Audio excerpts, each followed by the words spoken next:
মেয়ে আপনি বিয়ে করলেন, বিয়ে করার পর আপনি বাসায় নিয়ে আসলেন। এবার আপনি এই নেককার মেয়েটার মাধ্যমে আপনার পরিবারটার সৌন্দর্যতা চান, আপনি সন্তান চাইতেছেন যেন আল্লাহ আপনাকে একজন নেককার সন্তান দেন।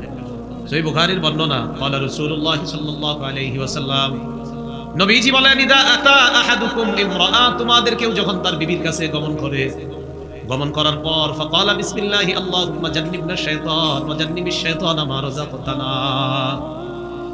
স্ত্রীর কাছে গমন করার পর আল্লাহ প্রদত্ত যে সম্পর্ক, ওই সম্পর্ক স্থাপন করার জন্য দোয়া পাঠ করে, আল্লাহুম্মা জান্নিবনা শাইতান, আল্লাহ আমাদেরকে শয়তান থেকে দূরে সরায় দাও, ওয়া জান্নিবিশ শাইতানা মা রাযাকতানা, আমাদেরকে যে সন্তান আপনি দিবেন আল্লাহ, এই সন্তান থেকে শয়তানকে আপনি দূরে সরায় দেন।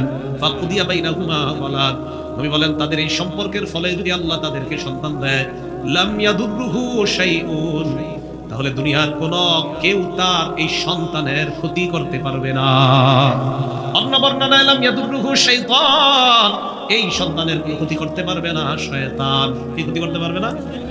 এই জন্য সন্তান যখন পেটে আসবে, আসার আগে আপনি দোয়া করা, পেটে আসার পর এবার আমল করা।